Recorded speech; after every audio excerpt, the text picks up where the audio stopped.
Hello everyone, আজকে 9ই August. আজকে খুব একটা স্পেশাল দিন, রাখি পূর্ণিমা। তার শুভেচ্ছা সবাইকে জানাই। আজকে এই স্পেশাল দিনে একটা স্পেশাল রেসিপি আপনাদের সাথে শেয়ার করব। চলুন দেখে নিই। আজকে আপনাদের সাথে মটনের একটি রেসিপি শেয়ার করব, যেটা শুকনো লঙ্কা দিয়ে না, আজকে কাঁচা লঙ্কা দিয়ে মটনের একটি রেসিপি আপনাদের সাথে শেয়ার করব। তার জন্য আমাদের কি কি লাগবে, এখানে মটনটাকে ভালো করে ধুয়ে নুন, হলুদ আর ভিনিগার দিয়ে মাখিয়ে রাখা আছে। এখানে আছে পেঁয়াজ কুচি, এখানে আলুগুলোকে টুকরো টুকরো করে কেটে রাখা আছে। বাটা মশলা হিসেবে এখানে আছে রসুন বাটা, যেটা আগে দিয়ে ভেজে রেখে তারপরে বাটা আছে।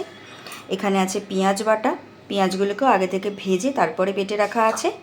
এখানে আছে আদা আর কাঁচা লঙ্কার পেস্ট।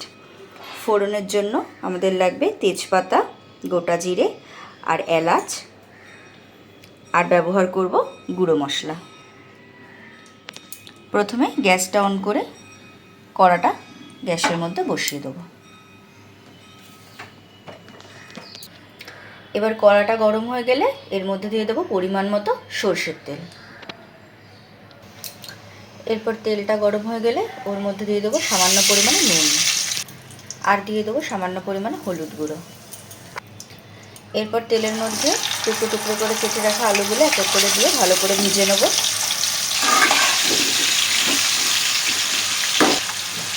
আলুগুলোকে একটু ঢাকা দিয়ে দিয়ে ভালো করে ভেজে নিতে হবে।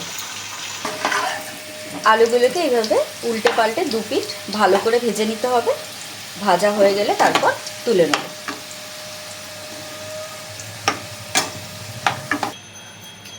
আলুটা ভাজার পর কড়াইয়ের মধ্যে বাকি যে তেলটা থাকবে ওই তেলটার মধ্যেই ফোড়ন দিয়ে দেবো। আর এক্সট্রা তেল ব্যবহার করব না, কারণ মটনের মধ্যে একটু চর্বি থাকবে, তো ওখান থেকে তেল বেরোবে, তাই আর এক্সট্রা তেল দেবো। এবার এর মধ্যে ফোড়নটা দিয়ে দেবো তেজপাতা, গোটা জিরে আর এলাচ। এরপর পেঁয়াজগুলো দিয়ে দেবো। ভালো করে নাড়াচাড়া করে যতক্ষণ না পর্যন্ত ব্রাউন হচ্ছে ততক্ষণ পর্যন্ত আমাদের ভেজে নিতে হবে। এরকমভাবে একটু ব্রাউন করে ভেজে নেওয়ার পর এরপর দিয়ে দেবো রসুন বাটা, তারপর দেবো আদা আর কাঁচা লঙ্কা বাটা। এটাকে একটু ভালো করে নাড়াচাড়া করে নিতে হবে। এর মধ্যে দিয়ে দেবো পরিমাণ মতো হলুদ গুঁড়ো, আর দেবো জিরে গুঁড়ো, আর দেবো পরিমাণ মতো ধনে গুঁড়ো। দিয়ে দেবো পরিমাণ মতো গোলমরিচের গুঁড়ো, স্বাদ অনুসারে দেবেন। দিয়ে দেবো সামান্য পরিমাণে দারচিনি পাউডার, দেবো পরিমাণ মতো গরম মশলা গুঁড়ো। এই মশলাগুলোকে একটু ভালো করে মিক্স করে নেব। দিয়ে দেবো পরিমাণ মতো লবণ। মাংসে আগের থেকে নুন দেওয়া আছে, তাই বুঝে দেবেন। এরপরে দিয়ে দেবো পেঁয়াজ বাটাটা। পেঁয়াজটা যেহেতু আগে থেকে ভেজে রেখে বাটা ছিল, তাই জন্য এটা পরে দিলাম। এরপর এই মশলাগুলোর মধ্যে ম্যারিনেট করে রাখা মাটনগুলো দিয়ে দেবো। এবার এটাকে খুব ভালো করে মিক্স করতে হবে। এরপরে ঢাকা দিয়ে ভালো করে এটাকে কষতে দিতে হবে। 15 মিনিট এভাবে ঢাকা দিয়ে রেখে দেওয়ার পর এরপর খুলে দেখব ভালো করে কষে এসছে কিনা। ভালোভাবে কষে এসছে, সাইড দিয়ে তেলও ছেড়ে দিয়েছে। এরপর এর মধ্যে ভেজে রাখা আলুগুলোকে দিয়ে দেবো। ভালো করে এটা নাড়াচাড়া করে নিয়ে এরপর এর মধ্যে দিয়ে দেবো পরিমাণ মতো গরম জল।